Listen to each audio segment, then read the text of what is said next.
and get started. Today, we are here to talk about fruit trees in the home landscape.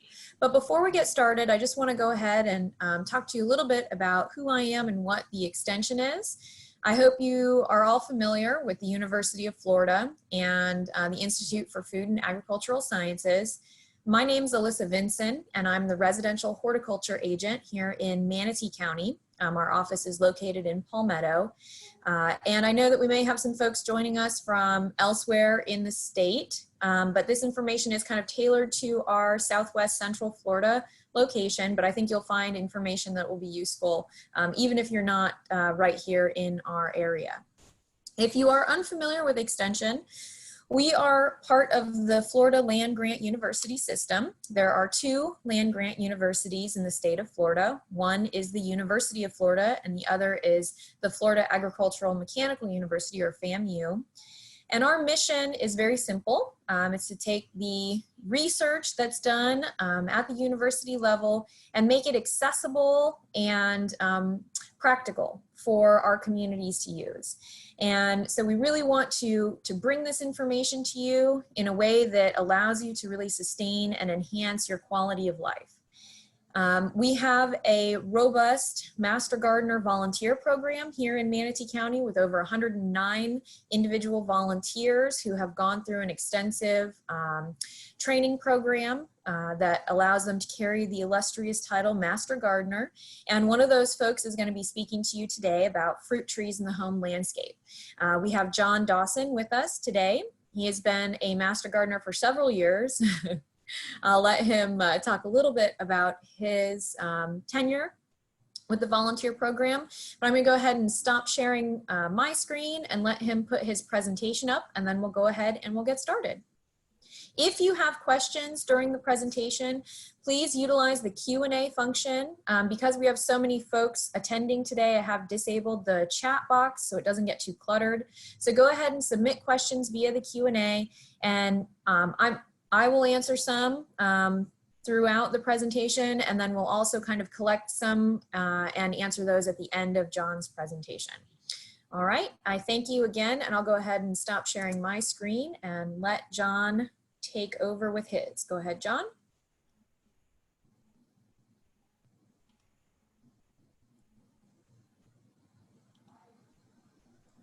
Sorry for the delay.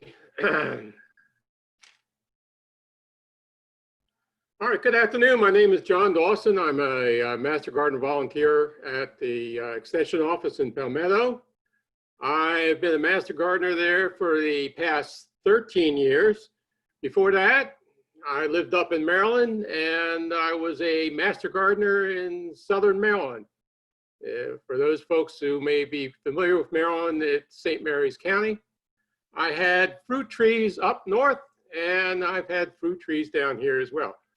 So we're going to try to give you some information today that you can use in selecting a fruit tree that will be right for you. And when I say fruit tree, that also includes bushes and vines. So for site selection characteristics, what we're going to do is have you figure out what you have and then learn what you need.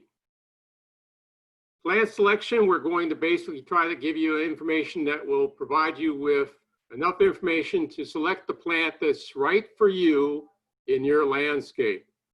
And then planting methods and maintenance, will be showing you methods that we've had tried and true right here in the state for many years, and how to maintain your tree once it has been established. And although a lot of the fruit varieties that I'm going to be showing you, it says for Central Florida, quite a few of these will be easily grown in either the temperate zones or some of the subtropicals. But these are mostly the ones that you'll find that grow well in our area. And at the very end, we'll have some information as to available resources you can use. This is a map of Florida. It's basically divided in three sections. University of Florida recognizes the northern part as the area in which temperate crops will grow. The southern half of the state, or southern third of the state, is the area in which tropical fruits will grow very well. And in the central part of the state where we're at, this is where you'll find the subtropical plants. Now, there are trees that will grow and do well up in the northern part of the state, but will not thrive or survive in fruit in the southern part of the state, in the south. And then there are plants in the tropical area that will not grow up north as well. However, in the subtropical area, we have our own plants, but then there are some that can be grown from the northern part of the state and also from the southern part of the state.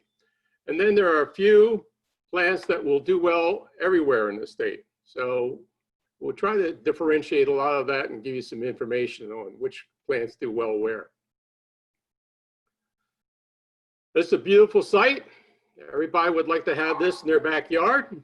In fact, up north, when it was snowy and cold, this is what I would dream of. I said, one day I'm going to move to Florida and I'm going to grow some citrus trees, oranges, limes, grapefruits. I think there's a law that basically says if you move here from up north, you have to plant citrus when you get here. Unfortunately, in this beautiful scene, those oranges and the orange trees are probably no longer with us because of a disease that's been devastating citrus crops throughout the world, but most particularly here in Florida. And the disease is called citrus greening. It's spread by a little insect called the citrus psyllid. It has infected almost 90% of all the citrus trees in the state. Unfortunately, the disease affects the trees to the point where they cannot bring up nutrients to the upper portion of the tree, and the tree will eventually die within 3 to 5 years. Fruit production basically drops down in the third year, and there's no cure at this time, and there are no workarounds, but a lot of effort and money is being spent in trying to develop both cures and some sort of a procedure in which we might be able to bring back citrus in the very near future. But in the meantime, the University of Florida basically has said that we should stop recommending citrus to our home owners. I've had a lime tree and it was in my yard for 10 years producing all sorts of limes. And the last storm, it blew over. There were hardly any roots. I knew it had citrus greening. It lasted for about 3 years. So basically, if you're tuning in and you want to learn all about citrus, we're going to avoid that at this time, and we'll concentrate on those fruits that are not citrus. So what can we plant if it's not citrus? Well, there are over 250 different species of non-citrus fruit trees that will grow and provide fruit here. I first heard this about 13 years ago when I was viewing a presentation similar to this, where the gentleman made this statement, and I was repeating it for several years until about 5 years ago, I started questioning, wait a minute, I've never been able to see this documented anywhere else before. So I did a lot of personal research, spent at least 3 years, and I'm still continuing. I have identified at least 300. So I'm just going to stay with the 250. Mostly the 300, I'm going to give you information. I can't basically provide that for each and every species there is. But a lot of these fruit, they're available from seed, or you can get the plants from a nursery.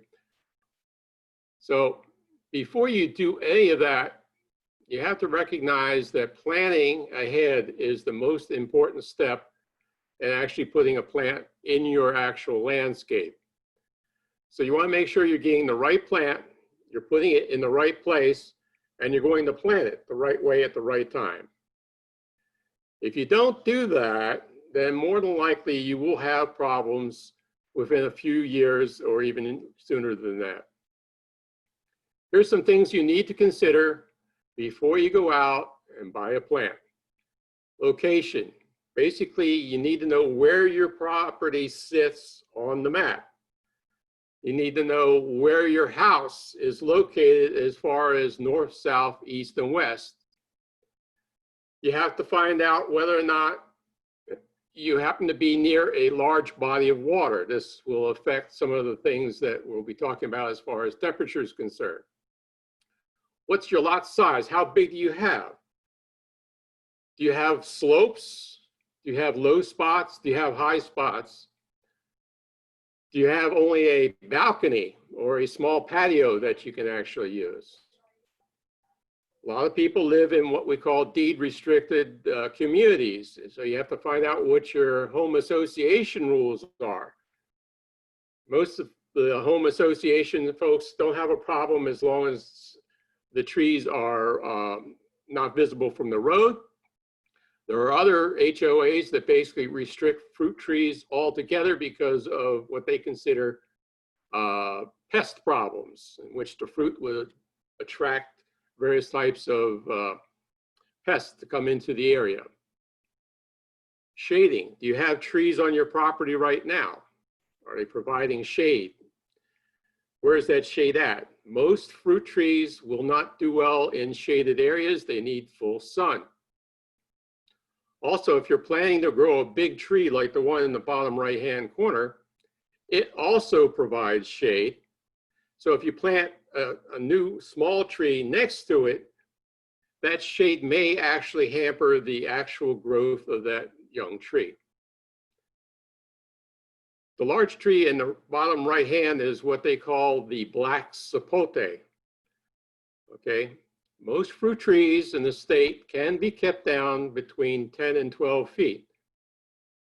If you look up information on any of these trees from where they come from, in this case it's from Central America and Mexico, these trees can be at least 35 feet tall, at which time you have to make sure you have the ability to actually get to the fruit.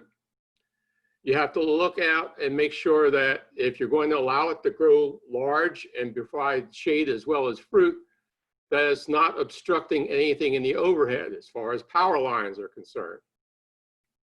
There are underground obstructions as well. Before you dig in your yard, you need to call 811. This is the capability for which public utilities will come out and mark where their utilities run in your property. The last thing you want to do is dig a hole and then hit something you really don't want to hit. Soil structure. Okay, we're talking about what kind of soil do you have? Is it a new development? Was your house built on top of a area in which they drained an area to put in a retention pond, and they placed a lot of clay in your area and then put a little bit of layer of topsoil on top of that?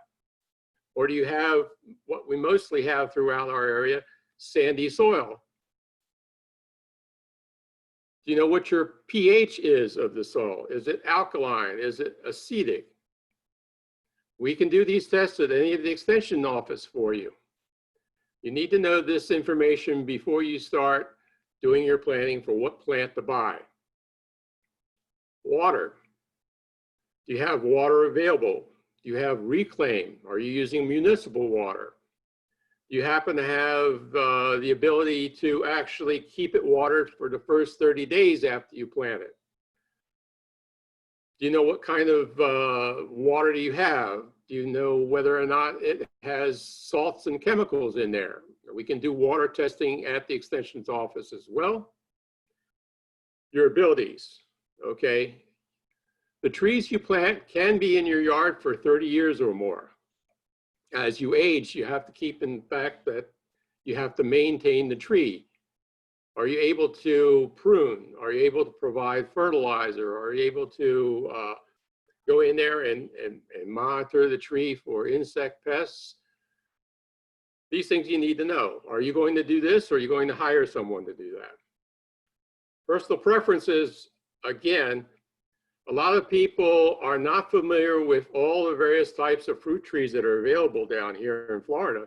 So people from up north, sometimes they'll bring some of their beloved fruit trees, their cherries, their blueberries from Michigan, and they plant them in here and they wonder why they will not grow.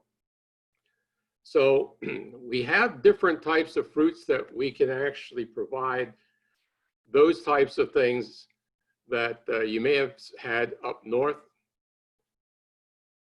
And then I always tell folks, if you're going to select a tree, like a mango, and you haven't decided which variety of mango, there's over 2,000 at this time, you need to be able to try the fruit, make sure it tastes the way you like it.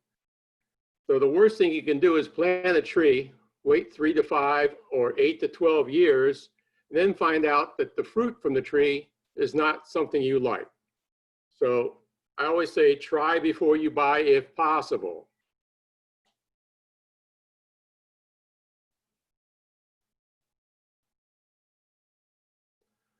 Okay, site selection, talking about soils again.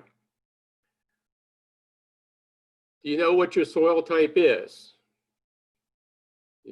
And the way you can find out is look at your property, decide where you want to plant your tree in a nice sunny spot. There's nothing overhead. You don't think there's anything below, but you call 811 to make sure.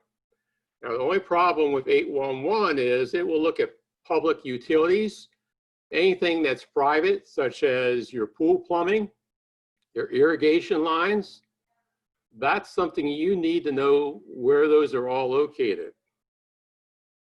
And we can help you do that. I have several back articles on how to find and map your underground utilities and irrigation system. So once you find a spot and you want to know how well your soil drains, you need to dig a hole about 12 inches wide in diameter and about 12 inches deep. Fill the hole with water. Wait until the next day. All that water should be gone. If not, then you've got some big time problems. But the next day, fill the hole again with water and then time to see how long it takes for it to drain. Fruit trees, for the most part, do not like having their roots in standing water. More trees have drowned than have died of thirst. If your soil drains within 30 minutes, it must be very porous and very sandy. And you have to realize that if you apply fertilizer and there is a large storm that comes up, it will probably leach through very quickly and it will not provide enough time for the tree to absorb the fertilizer. If the water stays in that hole and hasn't drained within an hour, then you have a problem because there's probably some clay layers underneath that area. And you will not want to plant a tree that happens to have intolerance to any kind of standing water. So if you know that an area in your yard after a large rain is always soggy and there may be puddles sitting there and it doesn't drain within an hour, this is not a spot that you want to plant a fruit tree. However, if you have nowhere else to go, there are several things you can do. This is the pond apple. It's the Annona glabra, which is, it's in the genus of the Annonas, and we'll get to that a little bit later, but this is in the Fakahatchee swamp. It sits in water all the time. Annonas hate having their roots in water. The pond apple is the only fruit within that family that is basically the black sheep. It doesn't mind that. So you could graft various types of Annonas onto the pond apple rootstock and be able to plant that Annona, which hates water, and have it in an area in which case it won't mind having some water there at times. Otherwise, you can dig on mounds. Okay, basically it's a 10-foot diameter mound for a very large tree, or 3 foot if it's a very small tree, and about 1 to 3 feet high, basically getting the tree up and away from those low soggy spots. Trees have various structural roots that they send down, which provide the tree an anchor. so it's not blown over in heavy winds. From that trunk itself, there are feeder roots that go out way past where the leaves are. And this is the system that provides nutrition for the tree. So you want to try to use as much of the original soil, the native soil in your area. You don't want to bring in a truckload of very good soil from somewhere else. If you go out to the various groves, the orange groves especially, almost all of those trees are planted up on mounds. Like I said before, more trees have died from drowning than from lack of water. Another method to try to get around areas that don't drain well is to actually plant trees and bushes in containers, okay? If it's a large bush or tree, you may want to make sure that you have the ability to move it, either with a pallet jack or a dolly, or you may want to actually put it on some sort of a platform with rollers on it. The advantages of containers that they take up less space. If there's a storm coming up or a big freeze that has been scheduled, you can bring them into your garage or someplace where it's nice and warm. It's a lot easier to water, takes up less water and less fertilizer, and you can control the soil pH. What I like to tell people is make sure you buy a plant that's suitable for your landscape. So if it's a plant that requires an acidic soil, but you have an alkaline soil, it's almost impossible to change your entire landscape to meet the needs of the plant. So you want to make sure that the plant meets the needs of your landscape. And if not, try growing it in a container where we can actually control the pH. For folks who are looking for acidic soils, I use a mixture of 50% sphagnum peat and 50% perlite. And that usually gets the pH down between 5.5 and 6, which is great for things like blueberries and miracle fruit. It also forces the tree to become manageable in size. You can actually prune it so it will stay small, but it will require every other year that you take a look at the roots, and you may have to do what they call root pruning to make sure it doesn't overgrow your container. These are just a few plants that you can actually grow in containers, and they do very well. Blueberries, I always tell folks, most of our soil is alkaline. They really, really do love a pH around 4.5 to 5. They have very shallow roots, which do not like to be disturbed. So growing in a container meets all these requirements. I've grown all my pineapples in containers, and I have miracle fruit, which is the one in the bottom right. And it does extremely well in a container. A lot of plants, if you look up some of the information, it will tell you that they like having their roots tight in a pot. Miracle fruit is one of those. They really like to have their roots nice and tight. Here's a pineapple patch that I had a couple years back. I grow them in containers. These are standard plastic 3-gallon containers. Once they get up to this size, they basically act as sails, and I use gutter nails to actually drive in through the bottom of the plastic to anchor it in the ground. It gets even more top heavy once the pineapple starts to develop. Pineapples usually take between 12 and 18 months, depending on the variety. Once you twist off the top and you put it in the pot, you have to make sure that if it's outside like this, once the fruit starts to get ripe, and I've learned this the hard way, bring it in and allow it to continue to ripen inside that pot. But it basically makes sure that the local critters don't get to it. Pineapples are actually bromeliads. They're basically like air plants. 97% of everything it needs, it gets from the air itself. Only 3% are brought in through the roots, which are quite fibrous. And the roots basically help anchor the plant into the ground. So when you actually apply fertilizer on a pineapple, make sure you're pouring a liquid into the actual crown of the leaves. Okay, light exposure. Like I said, the majority of fruit trees require full sunlight. There are a few exceptions which will tolerate partial shade. And we have to learn that by actually going in and looking at the actual species itself and their requirements for that species. Again, you want to make sure that when you're going to plant the tree, and if you're planting more than one, or if you're planting next to an existing tree or even a structure, you have to consider the mature size of that fruit tree.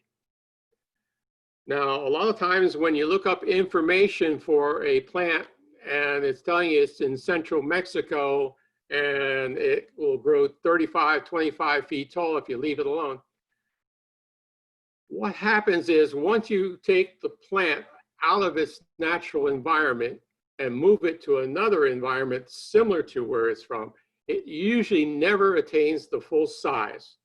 So what you try to do is see if you can find information which tells you what the full size tree is going to look like as far as height and width when it's planted in Florida.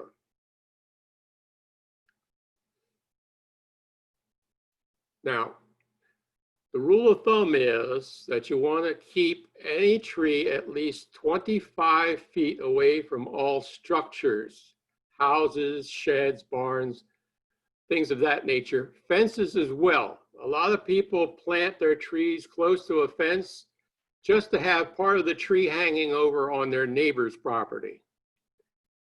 If you share the fruit, the neighbor may actually like that. However, there's some folks who do not particularly like having the fruit on their side. And by law, they can actually take whatever is hanging over their fence and cut it off. So you want to make sure that you're planting for the mature size. Now, like I said, you can actually keep many of our fruit trees in the state down to 10 to 12 feet, and about 20, 25 feet is about what you want to look for as far as spreading. So think mature size before you plant. When do you want to plant? Late spring and summer is the best time here in Florida. It's when our rainy season starts up again. The air is nice and warm, soil temperatures are warm, plants are in a growing mode, okay? So for the first 30 days, once you put a plant into the ground, you're going to have to make sure that you continue to water it maybe 2-3 times a week so that the roots will not dry out. If you want to plant in late fall and winter, make sure that it is a plant that is tolerant of the temperatures you may expect. If you live in an area in which you get certain times of the year with mild frosts or even a hard frost or a freeze, then you want to make sure this is not the best time of the year to do that. Sometimes in the early fall, you plant the tree, you get it established, and then you get a hard frost just as it's putting out new growth. Most likely you will lose that new growth for that particular year.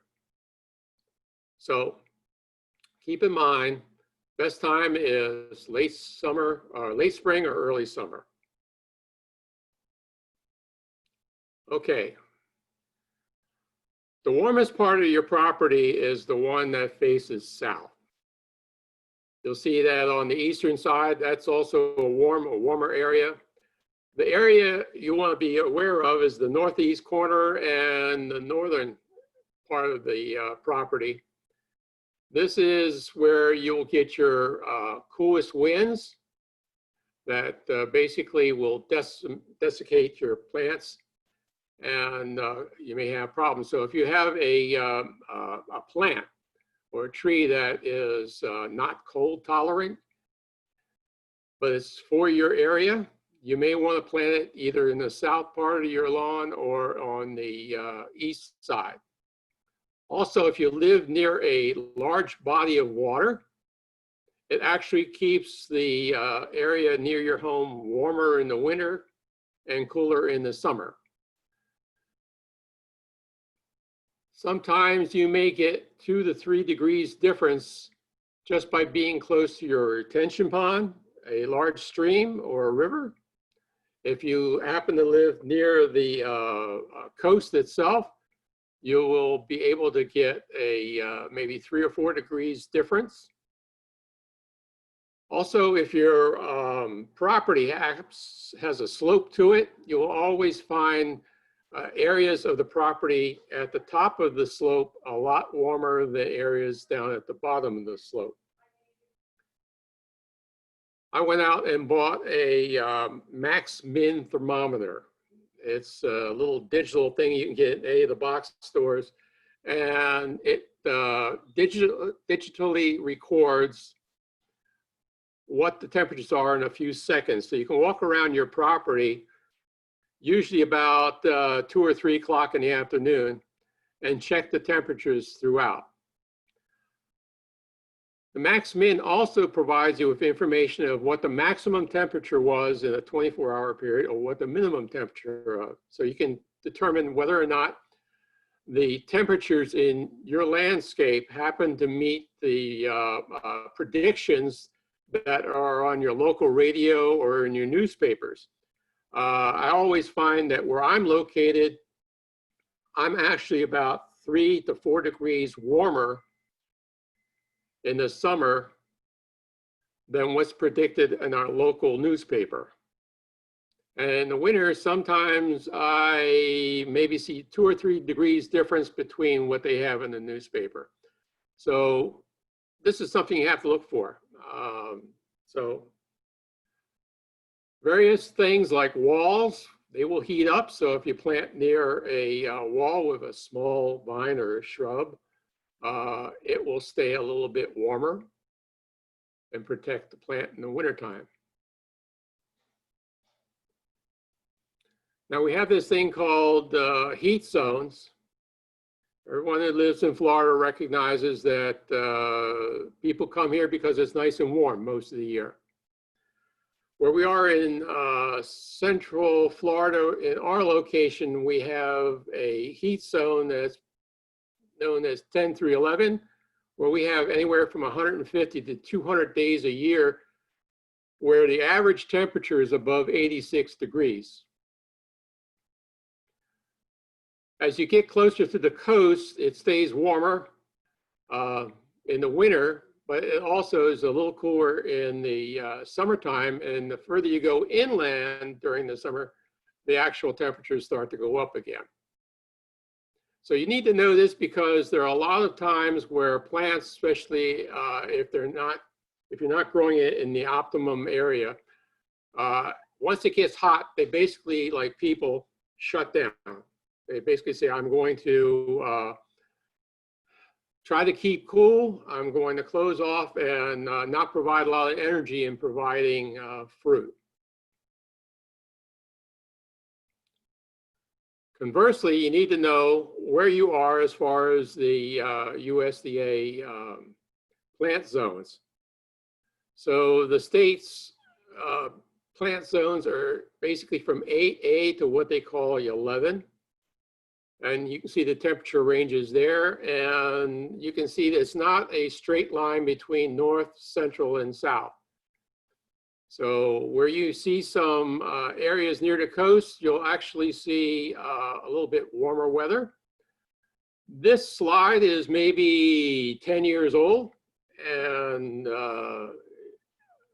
if you recognize that we really haven't had any cold weather, at least in our area, for the last 10 years, that sometimes you can edge up a bit.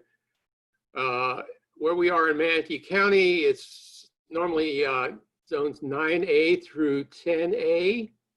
We do have an area out near the coast, which is probably now around 10B. So when you look at a selection in a catalog or in a nursery, and you ask what the best planting zone is for that particular plant, they will provide you with that information. So this is a pretty good guide. I haven't been able to find one that's been up to date, but that's what we have. Chilling units. Everybody remembers, if you're from up north, that during the wintertime, everything becomes dormant. The leaves drop, and basically the trees go into hibernation. So these trees require this rest period so that they're not constantly growing. And in the spring, as the air and soil temperatures get warmer, it's basically a clue to basically say, okay, nap's over, I need to start growing again. So when we look at chilling hours, it's any hour where the temperature is between 33, above freezing, to 45 degrees Fahrenheit. So in our area, we see that Manatee County average is about 240, and usually within Central Florida, it's anywhere from 210 to maybe 310. What this means is if you have a temperate fruit that you want to grow, you have to determine what the chilling hours are for that fruit. Now here's a list of a lot of fruit that you may be familiar with if you're from up north. Only the ones that are in blue are the ones that basically do well in Central Florida. Up north, you have to look at what your temperature units are for chilling. And you see that a lot of fruit have wide ranges. So various varieties have different capabilities. Some may tolerate cold, some may not require so many chilling hours, and some may have a very long chilling requirement. This is a publication put out by the University of Florida. People came down to Florida in the late 40s, basically because of the central air conditioning that was available at the time. And they wanted to plant a lot of their stone fruits they were familiar with up north: peaches, pears, plums, cherries, blueberries, and things like that. And they just wouldn't do well down here. So the University of Florida in the early 50s developed what they called a low chill fruit program, in which they were trying to develop fruit that people were familiar with up north that will do well down here in Florida. So they do a lot of breeding to try to bring down the requirements for chilling. And you can see where it's brought, the actual charts have north, central, and south. People ask me, can you grow raspberries in the central part of the state? And I normally say, well, yes. Some folks in the northern half of the central part can grow the Dormer Red, and in the southern part, you can grow the Mysore. And the only problem is, if you really like the store-bought red raspberries, the Dormer Red is a red, but it basically has no flavor whatsoever. So you would be very disappointed. Now the Mysore actually grows as far south as Miami, but it is a black raspberry, not a blackberry, but a black raspberry. So if you really, really want to grow raspberries, you can grow them as annuals here, just like we do strawberries, okay? So, University of Florida was one of 4 that started in the early 50s. One was in Israel, another down in South Africa, and another over in the University of California. So this has been going on for quite a number of years. Peaches have been one that has really developed over the last several years. Early on, the low chill peach was kind of small, didn't have a whole lot of sweetness to it because it takes time for sugars to develop. But over the years, they've been developing newer varieties, and they have more sugars, and the size have gotten a little bit bigger. Will it replace the South Carolina and Georgia peaches? Probably not. But if you really enjoy a peach, you might try one of these. Now, people ask, what's the difference between melting and non-melting? A non-melting peach is one that you can remember back to your childhood when you bit into that peach and the juice would squirt all over and it'd get all over your shirt. That's a melting peach. Non-melting is the one you'll normally find in the grocery store where basically juice will not become squirting out as you take a bite out of it.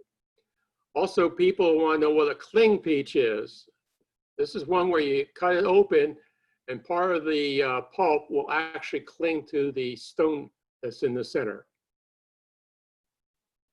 And you'll see that certain trees are patented and certain trees are not patented. When we get to talking about propagation methods and grafting, you have to understand that you can only do that with fruit that is not patented. If it is still patented, you have to get permission from the patent owner before you do so.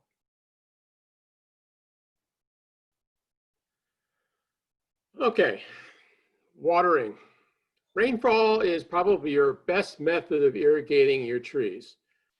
If you notice out in the wilderness, there's no one irrigating the trees other than Mother Nature herself. However, to establish a new plant, you need water for at least the best 30 days. And if you're going to start when the rainy season begins, Florida can actually do most of your watering for you. However, once the rains start to diminish, you may have to water your plants every now and then as they start to dry out. And you want to use a good quality, well reclaimed or city water if you can find it. I've killed many miracle fruit seedlings because I used municipal water. The miracle fruit cannot tolerate any kind of chlorine or the chemicals to put in there for fluorine for your teeth or something like that. And there are many plants that do not tolerate salt. So salt tolerance is something you need to think about if you live near a large body of water, or if your reclaim or if your well water has large amounts of salt in that as well. Now you can take a sample of your water to any of the extension offices and we can test that and provide you with a number which provides you with the actual salt content in the water itself. Because of all the construction and people moving down to Florida, we are having problems with providing enough water to everybody. So there are areas, mostly in our area as well, where water restrictions are in effect. So please make sure your irrigation system is placed on that day in which you're allowed to water. Now, those restriction rules do not apply for the first 30 days after you establish your plant in the ground. Okay, now we're actually going to talk about plant selection itself. How do I go about choosing? I mean, there's a lot of them out there, so what do I do? Well, the first thing you do not want to do is run out to your local box store and go out to the section where all the little fruit trees are standing there. And they have little pretty pictures showing you what it's going to look like. A lot of times they will have a tag on it there and it just says mango. Okay, so the question is, all right, which mango is it? There's various varieties out there, over 2,000, and not all of them actually fruit at the same time. And we'll get to that in a few minutes. A lot of times you may actually find somebody willing to sell the avocado that's considered the guacamole avocado, the Hass avocado. The Hass avocado, the true Hass, will not grow here in Florida, will not do well. Over the last several years, they developed a Florida Hass. Many of the Rare Fruit Council folks that I happen to be a member of, we went out and planted some of these trees. However, they were quite disappointing. They weren't exactly the Hass you're mostly familiar with. So buyer beware. Also, sometimes you'll see these things called cocktail fruit trees. So you say, okay, I don't have enough room to buy or plant 5 different types of citrus or 5 different types of avocado. So I'm just going to buy one plant that has them all in the same plant. They're all grafted. The only problem is that some of these fruit will develop faster than others and have different requirements for nutrition. And they will muscle out the other fruit that's on the tree as well. So maybe after a year or two, you'll find 1 or 2 or just 1 still left on the plant because it has muscled out every other one. Okay. Most folks going to a nursery or going to a big box store and they're looking at the fruit trees, the first thing they want to do is they want to see the fruit. They want to make sure that mango actually has mangoes on it, that the avocados are starting to have avocados on it. Avoid doing so.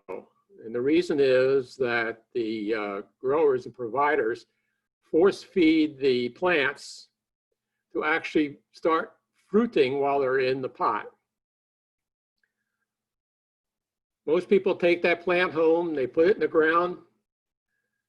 They're not fertilizing it for the first 30 days. And when they do fertilize, they may do it improperly.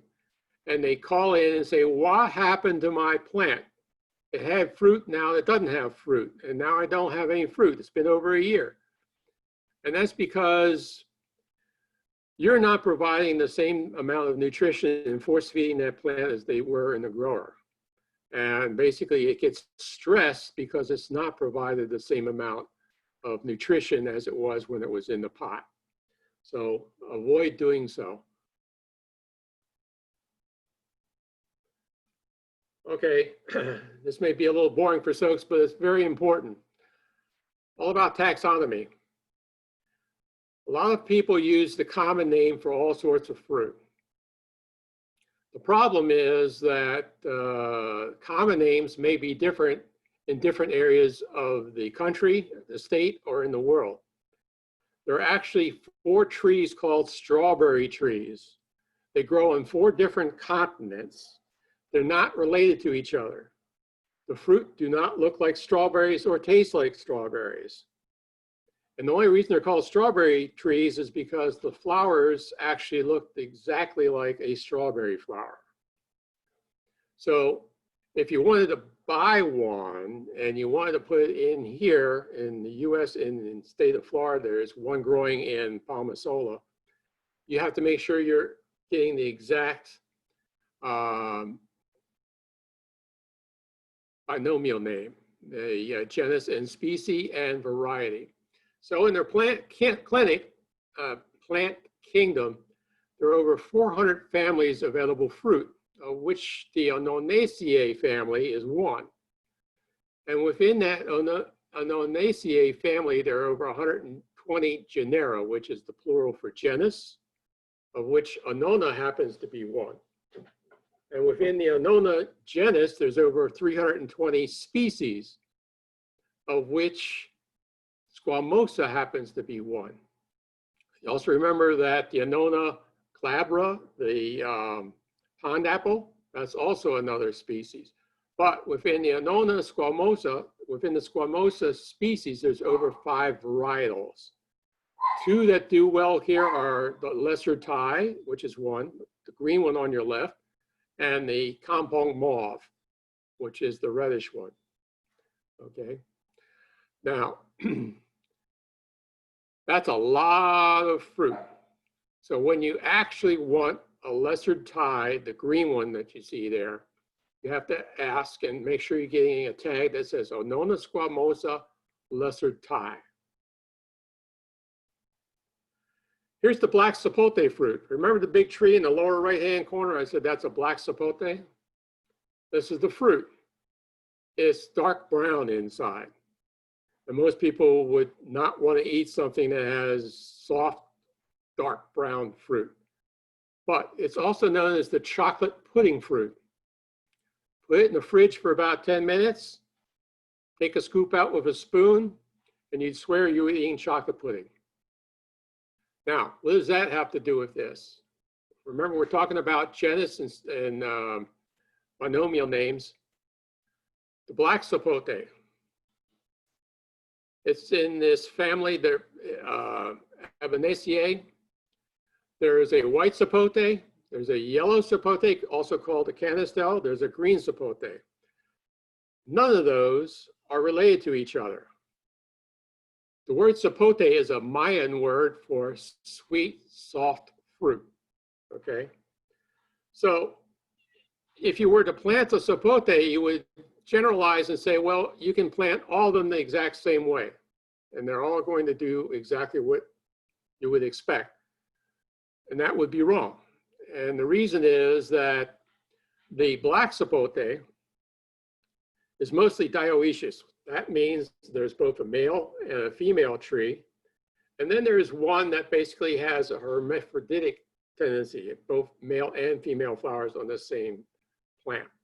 The white sapote is monoecious. It has perfect flowers. It has both male and female flowers on the same plant. Now, whereas the white sapote can be grown almost throughout central Florida without any problems, it has very good cold tolerance. The black sapote will only grow in those areas around 10A and 10B. Okay. Now, I've grown many of the sapotes and the anones. These are two little seedlings from seeds that I acquired at this year's Christmas party. Somebody made chocolate brownies using the black sapote fruit. And they also brought in the seeds they used. Now, knowing the black sapote, you would have to know that those seeds are only viable for about a week, no more. I planted 6 seeds. 3 plants actually came up. 1 quickly died. These 2 are left. So which one's which? Is it male? Is it female? Or is it both? Problem is, it takes anywhere from 5 to 6 years before it starts to flower, and then you'll know what you have. Okay, so if you're buying a tree, just be aware that if you have a requirement for both male and female trees, if you plant only one, you're not going to get any fruit. If you have a female tree and there happens to be another black sapote somewhere in your neighborhood within a 2-mile radius, it may be okay, but I doubt seriously that'll be what happens. Almost all fruit trees sold by nurseries and what have you are grafted trees. That means that there is a rootstock. Okay, this is a stock that's considered a healthy plant, resistant to disease, provides good nutrient uptake. And what you do is you take the scion, what they call the portion of the tree you want to graft to that rootstock, and then you'll do a grafting technique, put it on top, and that way you'll know exactly what you're going to get. Now, if you grow from seed, it may take 5 to 6 years or more, depending on the variety that you have, before you actually see flowers, and then another year before you see fruit. And then we always recommend that first year of fruit that you actually pick the fruit off. Don't allow it to actually form. That allows the tree to provide more strength through the roots. So once folks come in and they realize that their citrus tree has died, they always ask, what can I plant? one of the first things I tell them to do is go to Fruitscapes, which happens to be a University of Florida website. Is excellent. Everything you need to know about Florida fruit is in this website, regardless of where in the state you happen to reside. So you can just Google Fruitscapes :IFAS, and this will come up. I had the number 59 basically because there's actually 59 non-citrus fruits that grow well in our area here in Central Florida. However, the website is set up for the entire state.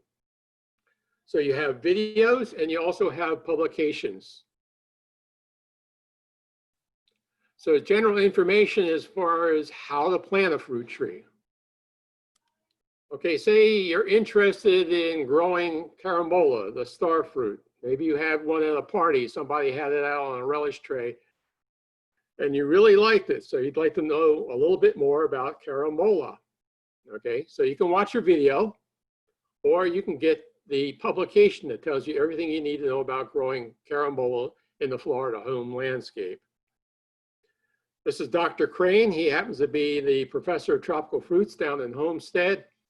He appears in most of these videos and has written most of the publications that you will find on the website. So if you go to the publication for carambola, this will pop up. You can download it as a PDF form. So it tells you that it happens to be in the Oxalidaceae family, and some of the relatives are Belimbia and Oxalis, or Oxalis, depending on how you want to pronounce it. Most folks will recognize this as the weed that grows in your yard that looks, for the folks who are up north, like clover. Okay, so you'll find that fruit trees have a lot of different family members that may not even be fruit. It comes out of Southeast Asia, okay, and they were brought to Florida many years ago. There's the history, and people have to be aware that there are certain fruits that are hazardous to your health. Some have been actually known to kill people. So if you've been diagnosed with any kind of kidney disease, you have kidney stones, especially the oxalic acid kidney stones, you really need to consult with your doctor. And if all you get is a kidney stone once every so many years, it's probably okay. But if you have any kind of renal disease, really you need to look and ask your doctor if it's okay. I have been able to find at least 2 confirmed deaths from people who have eaten carambola, but they were very sick and they had problems. What's nice about the publications is that it's basically a carambola for dummies. It basically tells you month by month what you should be doing, including applying any kind of fertilizer, micronutrients, which you spray on the tree, any applications of iron, which you place around the bottom of the tree. How do you go about watering? Any kind of insects you should be looking for. Anything as far as disease control, pruning, when to, and other information, okay? It also tells you not only what fertilizer, but how much to apply. And we'll get to that in a minute. Here's carambola grown in a small container. You've got about a dozen fruit on that tree, okay? So carambola can be grown on your patio, your lanai, and it will put out fruit. The fruit tree itself, if you left it grow to its natural height, will produce over 300 pounds of fruit or more every year, okay? That's a lot of carambola, and most of those will wind up on the ground, and they will attract various types of critters who actually like fruit as well. Planting and care is very important. Once you've decided, hey, I know what I want, okay, let's go through the checklist. Remember what we were talking about at the very beginning? Location. Okay, I found the right spot. There's nothing underground that is going to be a hazard. HOA says it's okay. There's no other trees around. I plan on keeping it between 10 and 12 feet. There's no public utilities in the way. I've had both the soil pH checked. I've also checked the water. There's no salts in there. I'm using reclaim. I should be okay with this, okay? I can handle the pruning. I can handle the irrigation and the various types of fertilization. And I've actually tasted the fruit and I really like it, okay? So shading. Some fruit trees, like the black sapote and a few others, can be part of your landscape and actually provide shade as well, which means you'd have to prune the bottom portion of the tree to allow people to sit under it. Okay, right. My grandfather always told me, when you're buying tools, buy the best tool that you can afford. It will last a lifetime. Same thing with your fruit tree. Buy the best you can afford. That means no bargain basement hunting. Just realize that fruit trees usually come in different size containers, everything from a 1-gallon pot all the way up to huge burlap wrapped trees. The bigger they get, the more expensive they become. Do not buy sight unseen. Stay off the internet. If you're going to buy seed from someplace, make sure that, hey, if you're buying a seed like black sapote, that seed doesn't become viable any longer if it's more than a week old. So if it takes 2 or 3 days to ship, you have no idea how long it's been sitting in their warehouse, leave it alone. Don't buy bare root trees from up north if you're living way south. It's always best to ask around and find a reputable nursery in your area and ask for their source of rootstock, okay? So if you're up north or in the central part like we are, and the source of stock happens to be down in Miami-Dade County, it may not do well in your area. So if you find a nursery that's basically raising the trees in your area, those are the best ones to find because they're acclimated to your temperature. Leave trees with fruit on them alone, okay? It will only be a problem. Look for a tree with good structure. If you're looking for a fruit tree that has a central leader, make sure it only has one up the middle. Any lateral branches coming off should be what we call in U's, look like a U coming off the side instead of a V. You don't want any sharp angles coming off of lateral limbs. If you see a plant you like, give it a good shake. Look underneath the leaves.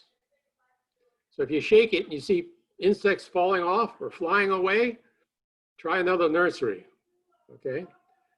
If you see that it just doesn't look right, it's got burn spots, yellow areas, leave those alone as well. Never buy a tree thinking that you're going to get a bargain and you're going to nurse it back to health. Never works out right. You want to check the roots. Before you do so, please ask permission of who happens to be there. You want to make sure that it's not been sitting in that pot forever and that the roots are actually girdling, meaning it hits the side of the pot and starts to go around in a circle. Not good.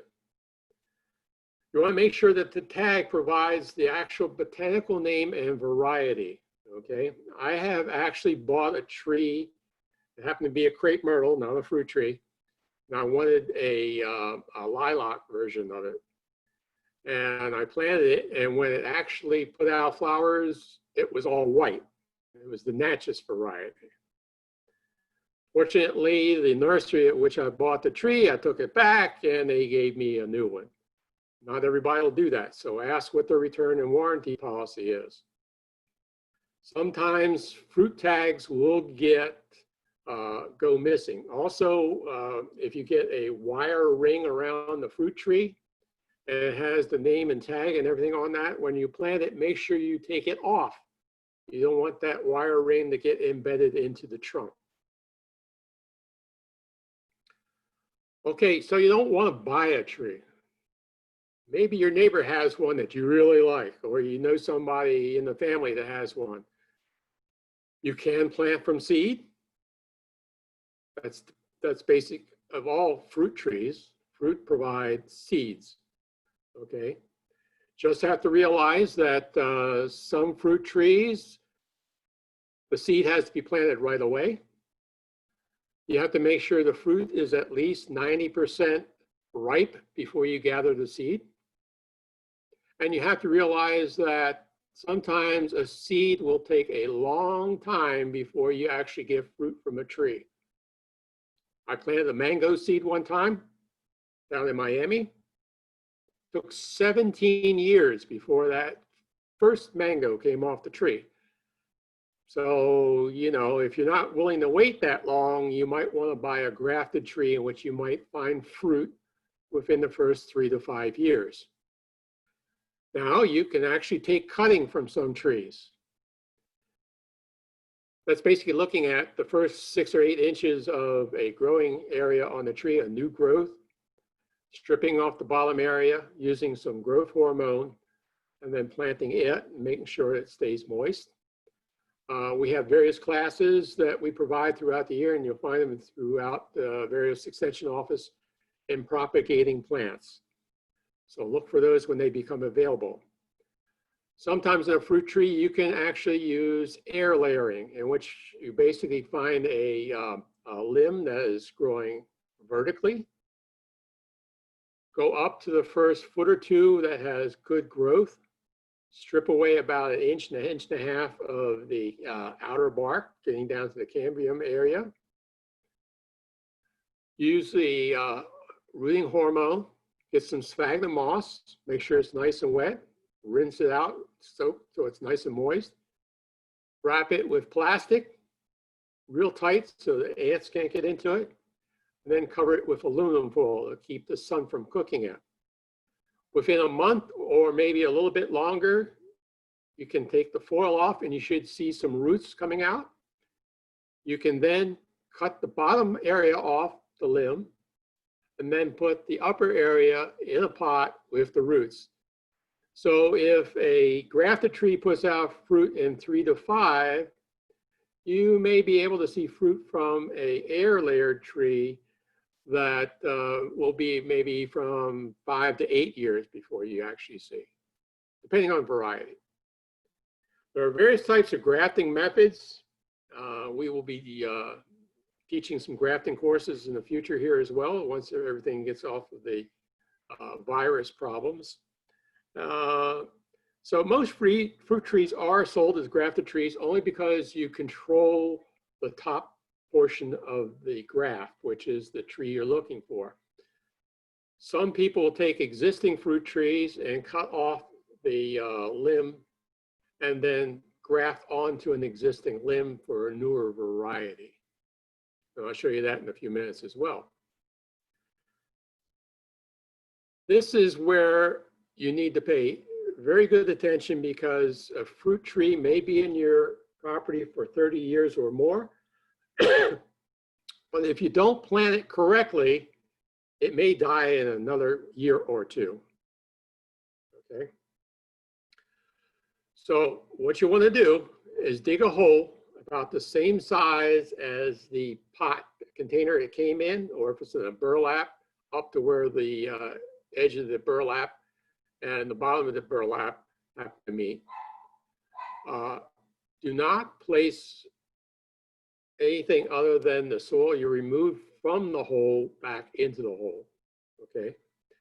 And you always want to make sure that when you put it in, that you place it down in the bottom, at least 2 or 3 inches should be above the soil line, okay? So where the plant was growing in the pot, you want to make sure that area is at least 2 to 3 inches high. Most trees are planted too low, and usually within 3 years, they start to go bad on you, and it may die. If you plant it high, eventually it will actually sink a little bit anyway. Do not add any kind of fertilizers at this time. Do not mix anything into the soil. Do not fill the hole full of water and then place the tree inside.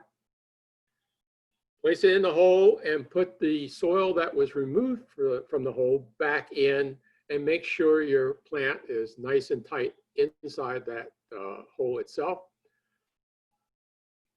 Place mulch all around the tree. Make sure it's at least 8 to 12 inches away from the trunk. You don't want any kind of problems with rotting problems in that area. And do not fertilize for the first month. Okay. So if you plant a tree that has circling roots, this is what it'll look like once you dig it up. It'll normally show problems up at the top because the tree's unable to support itself and the feeder roots aren't going out.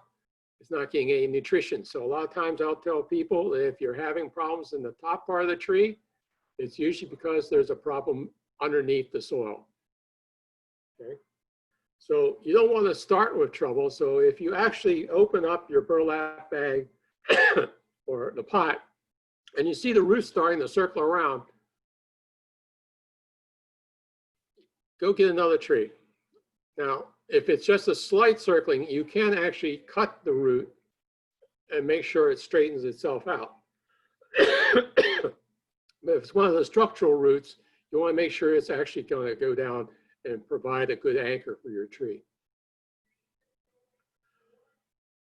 Also, if it's in a little pot like this and the roots are coming out, what you want to try to do is spread out the roots as much as possible.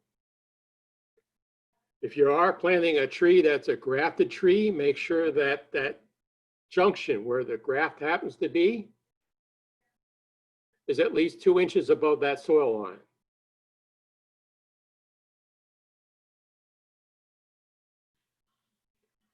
A lot of times people ask, well, how long do I need to stake the tree? Well, most fruit trees should not need a stake.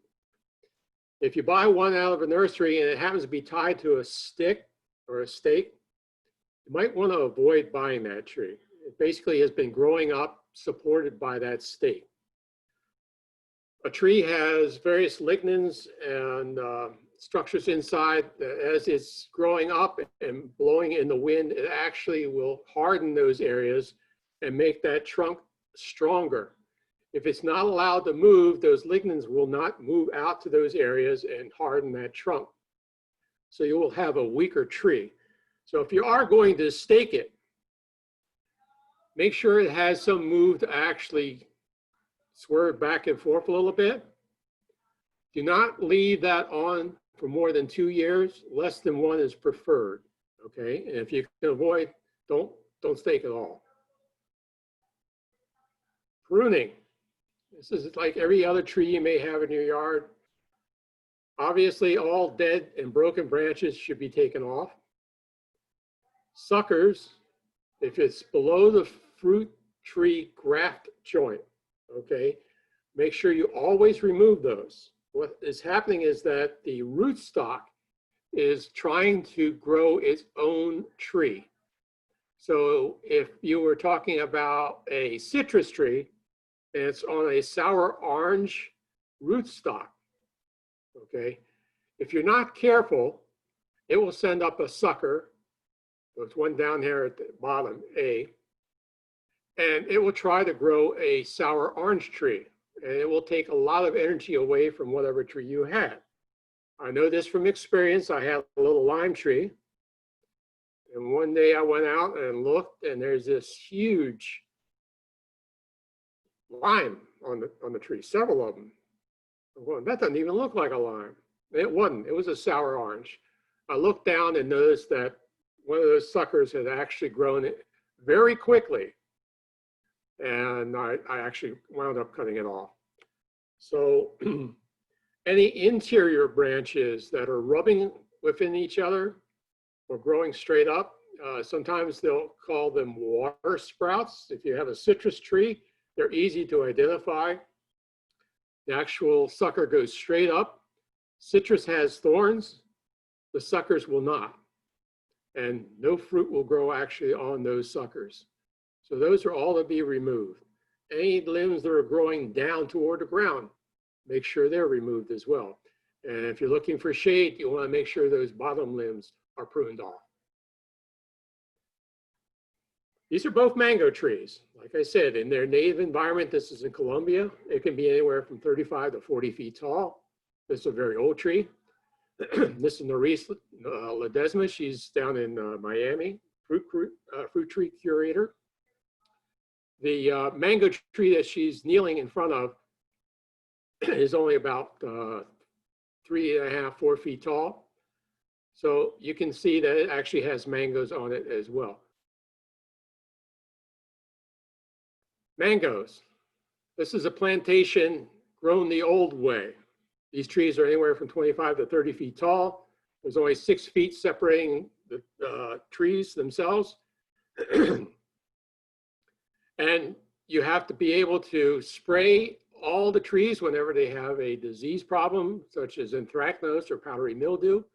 You have to apply certain types of nutrient sprays throughout the year. And once the fruit develop, it's always on the outside of the tree where the sun is. Okay, there's no fruit on the inside of the tree. So when there's a tree this tall and the fruit is 20 feet up in the air, you need long poles to actually gather it. Sometimes if you go to the store and you buy a mango and you open it up and there's a mushy spot, that's where the mango hit the ground.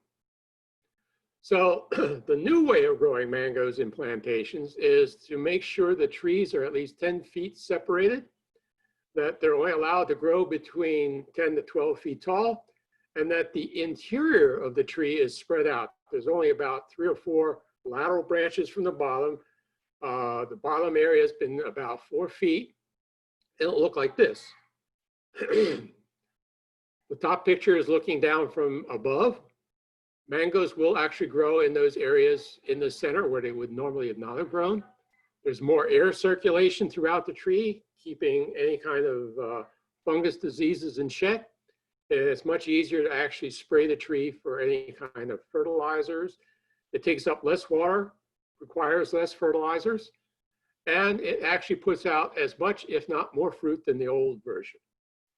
So when you actually need to fertilize your tree, when the publication says you should, this is the proper way to do it. Look at your tree. When it rains, the water drips down from the furthest area of the leaves. This is your drip line, okay? When you put a fertilizer down, a fertilizer bag, a granular fertilizer for fruit trees, you want to make sure that you spread that evenly 1 foot inside and 1 foot outside of that drip line, like the little scheme on the right. Avoid using those fertilizer spikes, okay? They seem like it'd be an easier way to do it, but it doesn't provide uniform coverage to the feeder roots that are growing out in a 360 pattern. So a lot of times you'll put the fertilizer spike and those feeder roots will tend to grow to where the fertilizer happens to be. And will not provide uniform coverage. And if you only put 4 out, it's not providing enough fertilizer. And next year, if you put 4 out in a separate spot, you now have your feeder roots in an area where the old spike used to be, and now there's not enough feeder roots in where the new spike is. So avoid fertilizer spikes. Here's a fertilization table for mango. Okay, these are for mango trees grown throughout the state. Several counties have what they call a fertilizer ordinance that takes effect from June 1st, next week after next, to September 30th, in which you do not put down nitrogen fertilizer in your lawns or your landscaping where your fruit trees happen to be. So you see on this one, this is a table for fertilizers for your mango. And it tells you the first year, this is the first year you plant it, okay? So if it's in a container, it's a 3-gallon container, that's usually a tree that's 3 years old, okay? So even though it's 3 years old, the first year that you plant it, these are recommendations. 6 times a year you should be putting it in. how much per tree, total amount for the year, and it will tell you at the bottom what the fertilizer should be. It says slow release fertilizer, that's for nitrogen. And after the first three numbers, NPK is your nitrogen, your phosphorus, and your potassium. And then the number 2 at the end is your magnesium, okay? Our soils are usually lack in magnesium. They're essential for the tree's growth. And if you put too much of nitrogen down, it basically inhibits the amount of magnesium the tree can bring in. Also, certain areas in our area, in the central part of the state, sit on top of what we call phosphate. Phosphate mining is done here. In which case, you want to make sure your middle number, the P, is actually 0. So in our ordinance in Manatee County, not only can we not put down nitrogen, we cannot put down phosphorus at any time. That's because it's in the soil and the trees have it available to them. Too much phosphorus, the trees don't use it, it goes into the watershed, okay? And it causes all sorts of problems with algae bloom. So we don't want to put too much phosphorus into the watershed. Okay, I need to relate to people that fertilizer is not food, okay? Plants get their food basically from the sun. Photosynthesis produces sugars and starches, okay? We get our food by eating plants or eating animals that eat plants. So we're basically getting the same type of requirements you'll see on a multivitamin label here. You'll see the minerals that are being used in that. And here's the minerals on a fertilizer bag. We have a lot in common, okay? So a lot of folks, when they see their tree and it's not doing well, their first inclination is it needs more water. And it's usually not the case whatsoever. Or they get the idea that, oh, it needs more food, so I'm going to throw fertilizer down. So unless it happens to be your time of the year to actually put fertilizer down, don't do so, because the tree will not use any excess fertilizer. Fertilize often with small amounts. Don't put all the fertilizer down all at once. Don't overwater.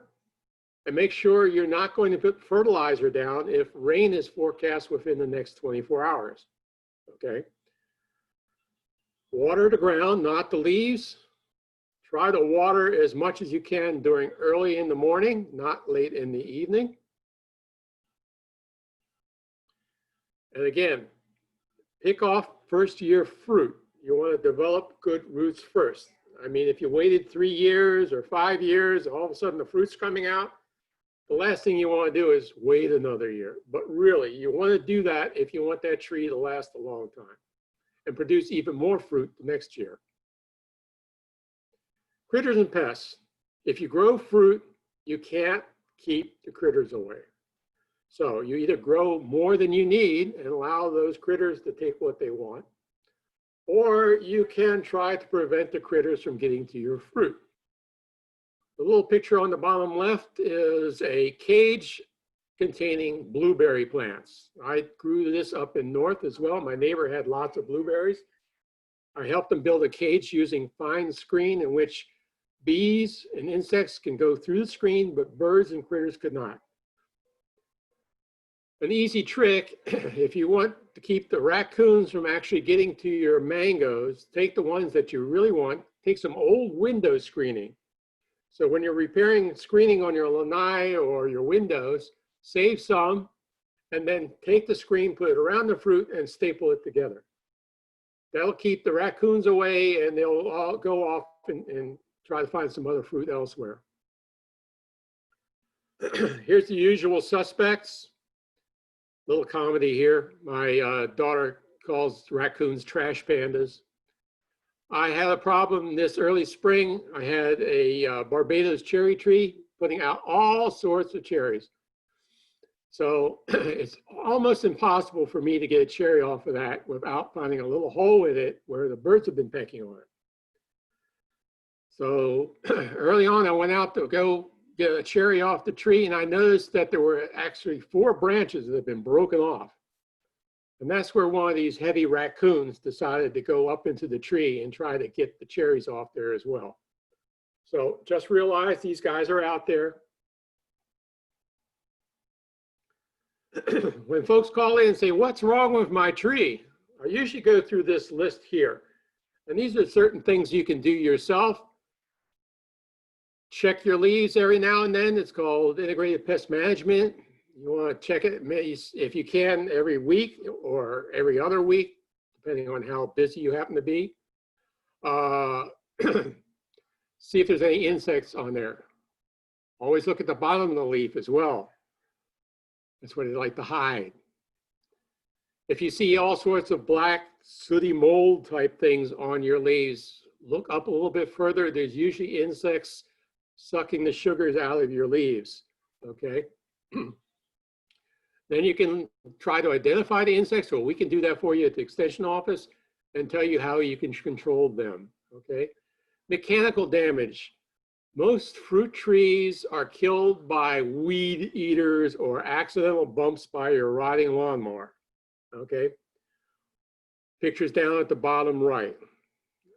After a while, the tree just decides, I can't take this anymore. Wherever it happens to be a gash in the tree, invites all sorts of bacterials and problems of rotting and things like that.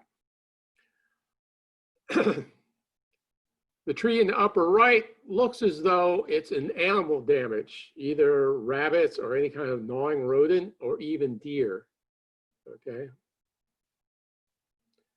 Did you plant it in the right place? Is it old enough? Most people call in and they say, yeah, I planted this tree last year and there's no fruit. Well, it may only be about 3 years old and it may require 5 years before fruit show up. So I tell them, hey, look, it might be another 2 years or so. And when they do develop, make sure you pluck the fruit off. Is it getting enough water? Usually that's not the case. Is it being overwatered? That is usually the case. Girdling, did you leave that metal tag on? If you had a burlap tree, did you forget to take the wire wrap off the burlap or the string off the burlap? Was it pruned properly? Did you over prune it? Normally you shouldn't take more than 1/3 of any given time of pruning of a tree. Is it being shaded by another tree or another object?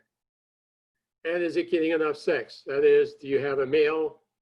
It's never going to put any fruit unless you find yourself a female tree. Or you may have a problem with not enough pollinators in your area. So let's take a look at some of the fruit crops that we can grow. I normally start off telling folks that their best bet, if you want a hedge or a small fruit or something reliable, you don't have to do any kind of maintenance with whatsoever. Plant a Florida native. Once it's established, you basically allow Florida to take care of it. Most of these fruit can be eaten out of hand, but again, a lot of these fruits are made into jams and jellies or wine.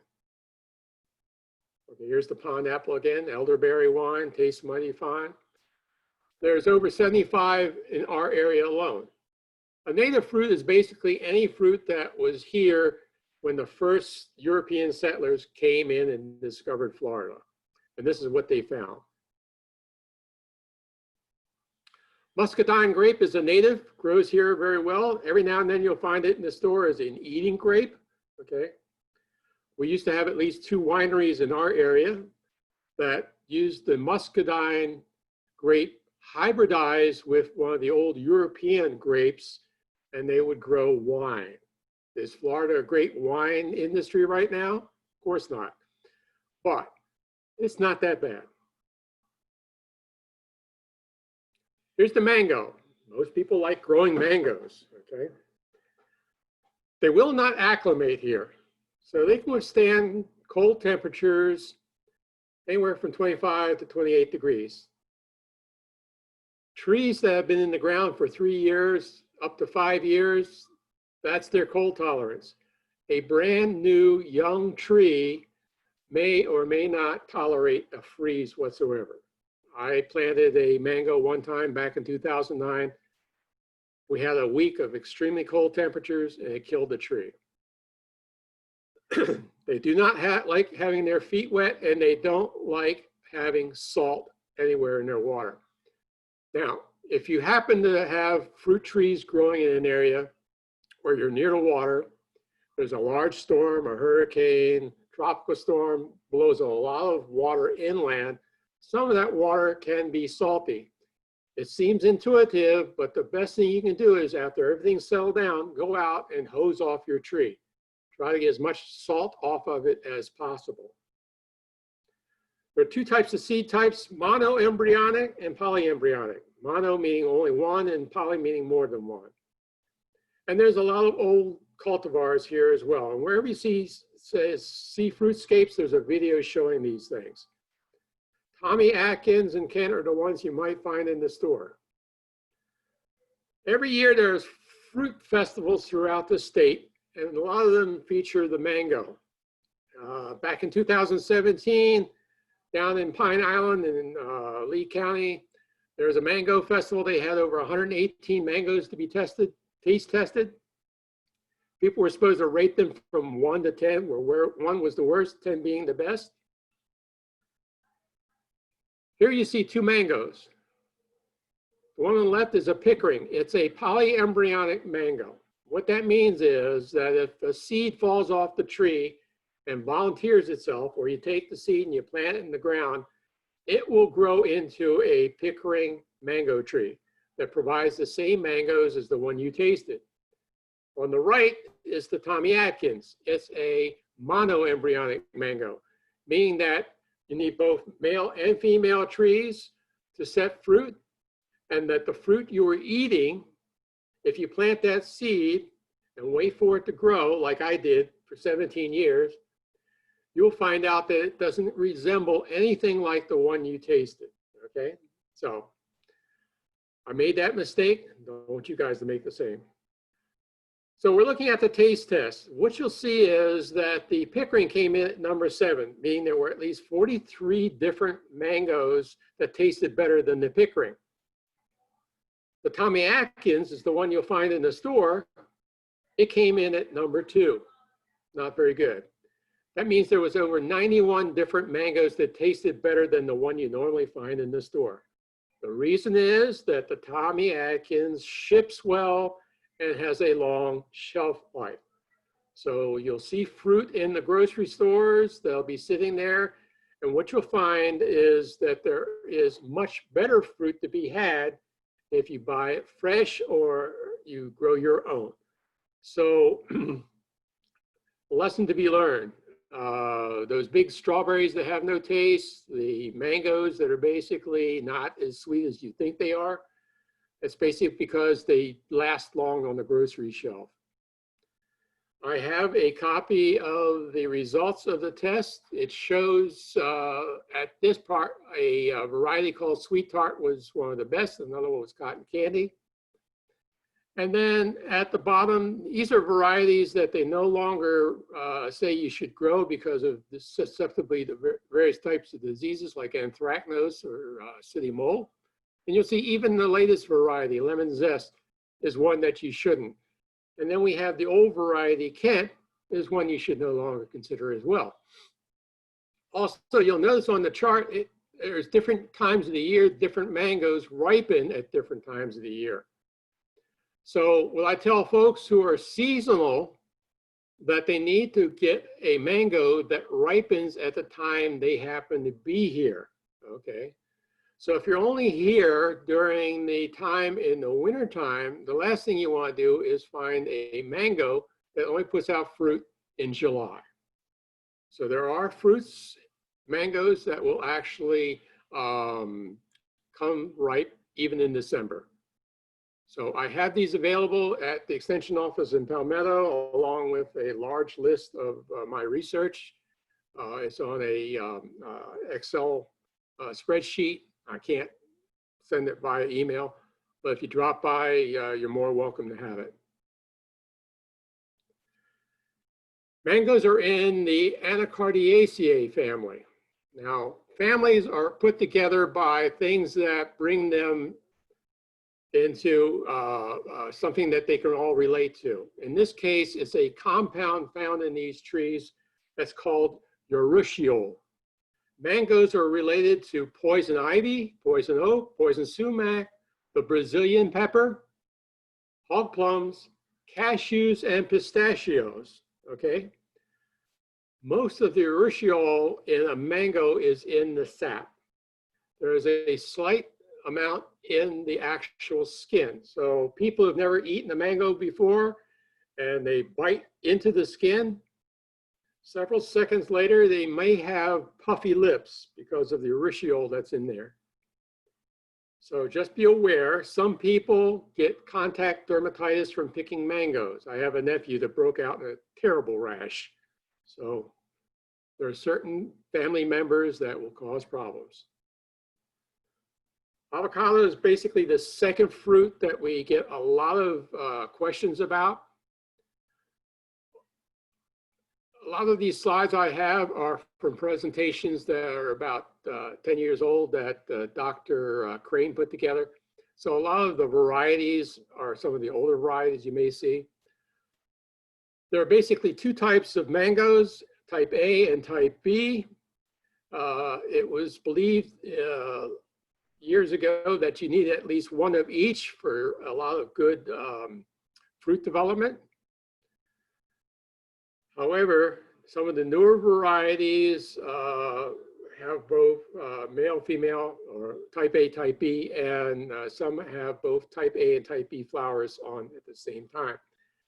Avocados are not very strong in hard winds, so you want to make sure if you know which way the wind normally blows during a hard storm, usually off the coast, you may want to put it on the other side if you have the ability to put it on the other side of your house so you have a windbreak. Basically, the ones that grow here are the Guatemalan hybrids with the West Indians. The Haas, again, does not grow well here. There is a Florida Haas that was supposed to be promising, but it didn't turn out to be too well. Avocados, like mangoes, fruit at different times of the year. So if you want guacamole all year round, you basically need to pick the exact variety that will come true in fruit at the time that you're going to be here. So if you want mangoes all year round, you could plant these three and you'll be in good shape. I also have a list of mangoes. What happened here? Oh, okay. I also have a list that shows exactly when they actually will fruit. And I do have some ratings from 1 to 5. People often ask me when I'm talking about fruit, what does it taste like? Well, the problem is my taste and your taste will be probably totally different. And I may tell you it will taste just like a Balimbi or a Loquat. And if you don't know what those are, you wouldn't have any frame of reference. So the type A flower basically functions as female the first part of the day, and then later on, the second day, it becomes male. The male flowers come out. The type B is the exact opposite. So back in the old days, in order to get good fruit development, you need one of each. They have since found out that they actually will stay open longer so that your pollinators still have a chance to come in and pollinate your tree. If you're not selling the fruit commercially, then basically you'll get all the avocados you need. Avoid growing those avocados from seed, like the science experiments you had in elementary school. They will never come true to the avocado you were eating, okay? So you may not have any idea what it's gonna wind up with. Again, waiting 8 to 12 or more years and find out you have an avocado you don't like. I have a friend who basically grafted 8 different types of avocados on one single tree. So he would have avocados all year round, depending on the varieties that he grafted on the tree. So he took an existing avocado tree, You'll see the existing tree happens to have the one with the leaves still on it. And he grafted onto the existing limbs the avocados he now wanted. Those limbs are painted white because the original leaves from the original tree was providing shading for those areas, and you don't want to overheat those graft areas. So it basically keeps the limbs cooler. Bananas, there's 3 types: the sweet, starchy, and those that are basically ornamental, basically for their foliage. Bananas will only grow on a single stalk once and not again. So if a banana comes up and it puts out fruit, that stalk will never put out fruit again. They like a lot of water. They're basically water hogs. The temperatures after the outside temperature gets to be on average around 45 degrees, they basically stop the growing process. And if you do have a hard freeze, don't worry about it. They will come back up again. They're grown in what they call mass. You want to grow it so that you have a banana plant that is coming up and will put out fruits 1 year. And then you want to have another plant that's down below that'll put out fruit the next year, and then have what they call a pup or a seedling coming up along the side. Now, if you have more pups than you need, what you can do is take a shovel with a straight edge on it, go straight down the stalk, and separate that pup from the mother plant and be able to plant it elsewhere. I grew a variety called F1. It comes out so that when it's slightly green, you can use it as a starchy banana. And when it was fully yellow, then it became a sweet banana. Blueberries, like I said, I recommend growing in containers. You do need at least 2 for cross-pollination. The southern high bush is the only one that does well in central Florida. The rabbit eye will grow up in the northern parts. Blueberries do not do well down in the far south.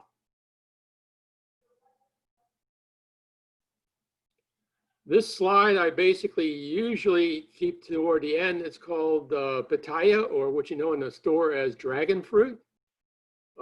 It's one of those fruit that haven't been around that long, but it's from Central America and Mexico. Full with lycopene. It's a cactus. Basically, it grows almost like a vine. There's 3 types. Ones that are red on the outside, white on the inside, red on the outside, red on the inside. And then there's a yellow variety that's a lot smaller that is yellow on the outside and white on the inside. It is one that has some really nasty thorns on it. So I had that one and I've gotten rid of it. The fruit's real small and I got stuck every time I tried picking the fruit. This is my palm tree, sable palm, in my backyard where I grow my pitaya. I have 3 varieties growing on there right now. This is a close-up of what they look like. One of the reasons we plant fruit is that you go to the store and sometimes these things will sell for $4 or $5 a piece, which I normally wouldn't buy. So you can save money by doing it this way. And again, you pick it right off the cactus itself, put it in the refrigerator for about 10 minutes, slice it open, and just spoon it out. And the reason I put the slide out is because 2 nights ago, they started to flower. Now, the dragon fruit will put out a flowering bud. It looks like it's starting to open up. At that point, what you want to do is sneak out at about 10, 11 o'clock at night once it's really dark, and then you can go take a picture. This flower is 9 inches across. The next day, the flower goes away. It just kind of droops. So you can see that there's about 20 of them on this right now. in about 28 days, depending on the variety, you'll have a dragon fruit ready to pick and eat. It's usually grown by a cutting. So wherever you see a little section like this here, you can cut it off at that point. You put it in the ground for about 2 inches, put it up against a tree and basically tie it off with like a green string. Eventually it'll put out little hairy rootlets that will adhere itself to the tree itself. This particular one here was taken a couple of days before a hurricane hit. I had no clue as to what may happen to it. It blew down a Barbados cherry tree I had growing, and it also blew down a lime tree that had been diseased. But I did not lose any of these whatsoever. Once they're on that tree, it won't come off. Here's fig. It was first brought to Florida back in the 1570s by the Spanish explorers, Ponce de Leon and his crew. They brought with them several figs, and they didn't realize it at the time, but they actually brought the pollinators, a fig wasp, with them. The earlier figs required this fig wasp to basically pollinate the fig itself and develop fruit. The Spaniards then decided to move westward, and as they were moving westward, they took their figs with them. But this time, they forgot to bring the pollinators with them, and the figs wouldn't develop fruit. So over the years, fig breeders have come up with what they call parthenocarpic fruit. That means they develop without the need of pollination. Easily grown in containers. Down in the bottom right, you'll see a green fig, okay? Normally what happens is figs come out green, and then they start to turn brown. This is a color cue, basically saying I'm ripe. Birds and all sorts of other furry friends are out there. They will grab your figs, unless you're out there real early in the morning to grab them up yourself. However, there are several varieties of green figs that never turn color, which means the birds are confused, the fuzzy critters are confused, but you have to go out there and actually feel, give it a little pinch to see if it's ready yet. So if you have problems with critters, that's the one you probably want to get. Japoticaba, okay, they come from Brazil. It looks almost like a crepe myrtle tree, slow grower. Doesn't get very big at all. The one we have in our gardens is only about 8 feet tall. It puts out these little berries that are about the size of a muscadine grape. Very cold tolerant. Puts out fruit, depending on the variety, 3 or 4 times a year. And the very cool thing is that when it starts to flower, it actually looks like somebody took little cotton balls and pasted them all over the trunk. And when the fruit develops right on the trunk itself. That's a little boy back in Brazil, and you can see a little mango tree in the background. I tell people it tastes like a cross between a cherry and a grape. There's at least 15 varieties that you can grow here. Some are yellow, some are red. This is the standard dark black one. Not only is it good, you can make it into a jam, and in Brazil, they make an excellent liqueur and wine out of it. Here's the jackfruit. It's the largest of all tree fruit. In Thailand, they've had fruit that weighed as much as 75 pounds. We had a tree in our educational garden that put 4 or 5 fruit out every year that weighed about 20 to 22 pounds, okay? Hardly anything bothers it.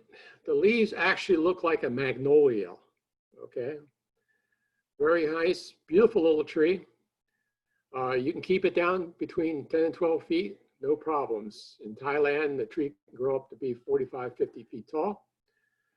Vegans use the jackfruit in several states, the pulp, the green fruit, and they use it as a meat substitute. In fact, up on the upper left is a pulled jackfruit sandwich. I imagine if you put enough barbecue sauce on anything, it'll taste good. The fruit itself is this little pulp that happens to be wrapped around this little seed. People ask me, what does it taste like? I say it's something like a cross between cantaloupe and juicy fruit gum. And the seeds themselves can be roasted and eaten like chestnuts. Here's the lychee or lychee, depending on how you want to pronounce it. It's from Asia. Very sweet, very finicky. It puts out a lot of fruit one year, and then a year or two later, it may put out only a little bit or none whatsoever. It likes a nice cool dry period during the fall and winter. So if we have a wet winter, don't expect a whole lot of fruit. Again, every one of these publications will tell you what to do month by month, and it'll tell you do not apply nitrogen-containing fertilizers between September and March, and hold off on the irrigation as well. A lot of different varieties. Mauritius is the one that we have in the extension garden. It does well. There are problems. Some people, it's a beautiful tree and they put it in their front yard and they'll go away for an hour or two to go shopping and they'll come back and all their fruit's gone. So either people have pilfered it or a flock of birds have come in and basically taken all your lychees away. Here's a longan. It's almost like a second cousin to the lychee, but it's from Central America itself. It has almost the exact same growing requirements. I happen to prefer these a little bit more than I do the lychee itself. Here's a loquat, also known as the Japanese plum. Very addictive. It's like eating potato chips. Once you start, you can't stop. It's one of the earlier fruiting varieties in our area, usually sometime late February and early March. Extremely cold tolerant tree, easy to grow from seed. Numerous cultivars, which is the same as variety. There's even one known as Bradenton, so you know it does well here. It's an old slide, so it says Caribbean fruit flies. However, Florida has done a very good job on controlling those through a eradication process. Here's papaya, extremely fast growing. You can plant seeds in December and have fruit in October. It has both male, female, and what they call polygamous or hermaphroditic trees growing from seed. Dr. Crane puts out a video in which he shows you how to actually take fruit from the grocery store, prepare the seed, plant the seed, and then look at your trees. It doesn't take as long for the tree to come up, but if you plant a seed and what you see is nothing but male flowers like the one on the right, you will not have fruit. And if you have a male and a female, that's fine. Only the female will put out fruit. What you're really hoping is that you will get a bisexual plant, in which you will have both male and female flowers on the same tree. And here are the odds. Normally what they say is plant at least 3. Then hopefully you'll get what you want, is a papaya that puts out fruit. Okay. If you buy one from a nursery, they can basically guarantee it's going to be a fruiting tree because it is already flowered. Also, if you buy a fruit in the store, it's usually one that has been hand pollinated by the growers, which means there is a larger variety of seed that is probably going to be giving you the hermaphroditic plant. Okay. If you grow from seed outside and you want to save the seed from your fruit,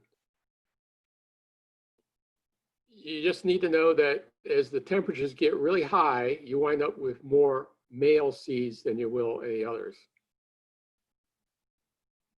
Pomegranates.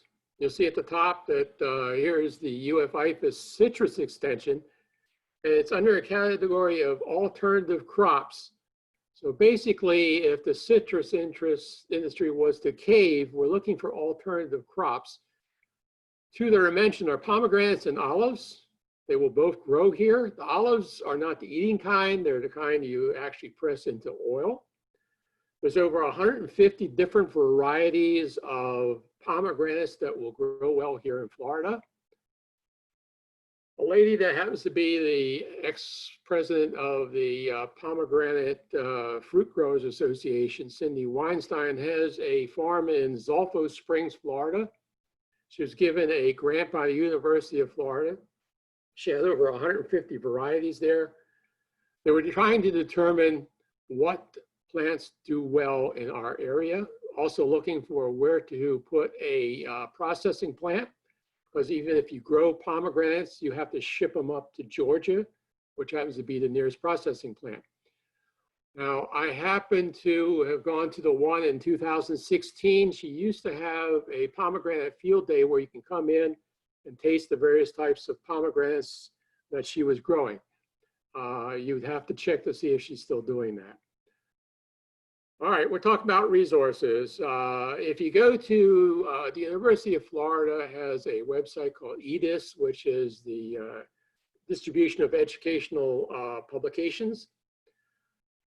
You can Google EDIS or go up to the website up there, edis.ifas.ufl.edu. Go to the search and it will provide you with any kind of information you may be needing, or go to Fruitscapes itself.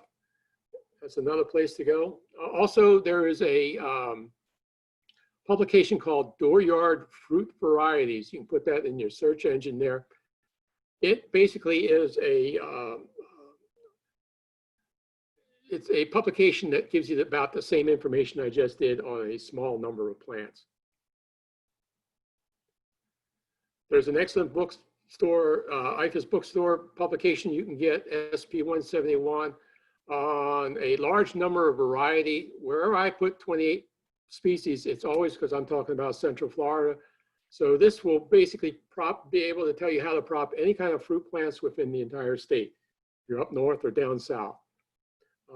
Like I said, most extension offices will provide courses on propagating fruit plants.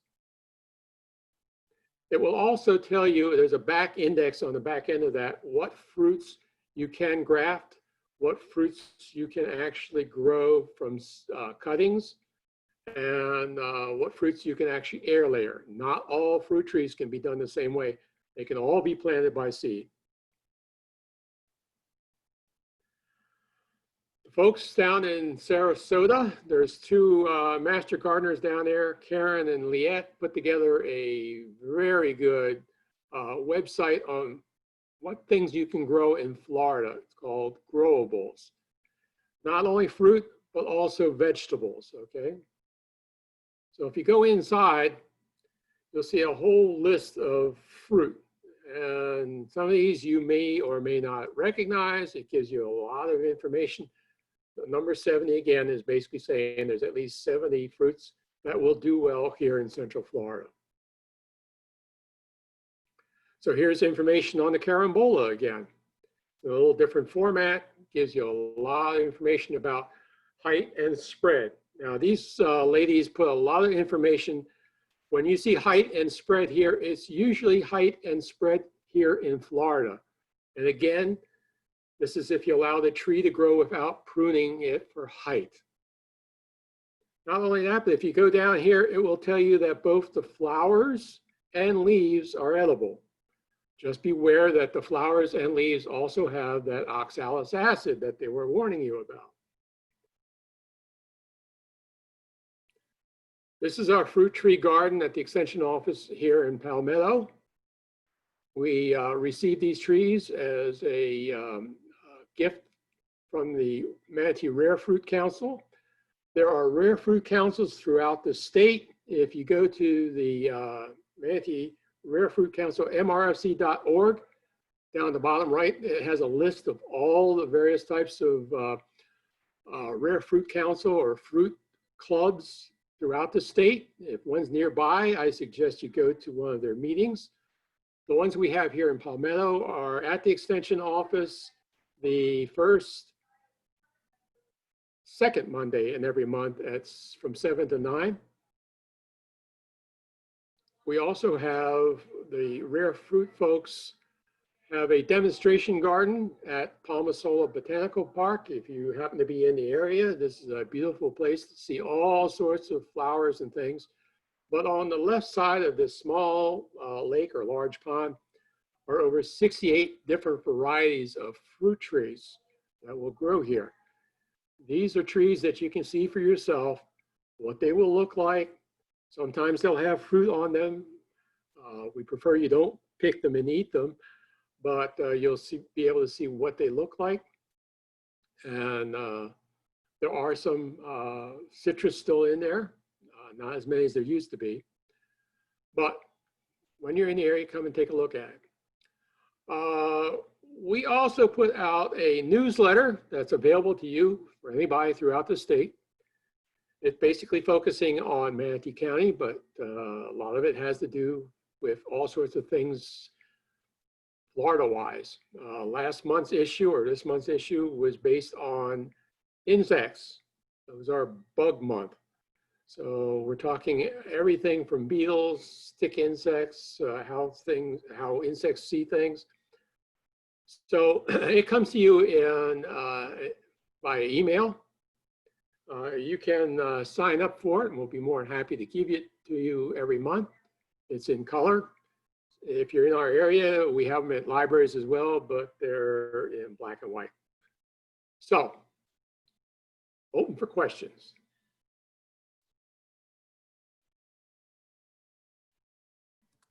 All right. Well, I really appreciate you all hanging on there. We still have 138 folks or 135 folks that are with us. If you do have a question that you haven't typed into the question and answer box, please go ahead and do so at this time. I've been answering questions throughout, and since we are running up at 3 o'clock here, there's one question that I held to the end because I couldn't answer because it asks what is your favorite, John, peach variety that is the melting kind that would grow here in our area or in North Florida. Do you have a favorite peach variety? Well, it happens to be the one that we grow at our extension office, Florida Prince. All right, Florida Prince. And I do have to say, I got to eat one of our Florida Prince fruits as we were taking care of the garden here in the last couple months, and it was quite delicious. So I would say it's probably one of my favorites as well. Please look for us on Facebook. We do have Twitter and Instagram as well. We tend to post kind of across all of our different platforms. We have more webinars coming up soon. And we plan to do more of these types of conversations via Facebook Live as well. So if you're interested, we will have coming up some kind of Ask an Agent Anything webinars that will be on Facebook Live as well as on Zoom. And those are opportunities for you to interface with folks like me who are, various experts in all the different topics that we deal with at Extension. And again, I just want to thank you all very much. And I want to thank John for doing an excellent presentation today. Great job, John. Thank you. We have a wealth of information available to us. If you have questions, please feel free to send an email to manateemg@gmail.com. Or you can email me directly at alyvinson@ufl.edu, and I'll be happy to answer your questions if I can. And if not, I'll probably give it to one of the volunteers to answer because they know way more than I do. So again, thank you so much and have a great day, everyone. We'll go ahead and end the meeting. Thank you.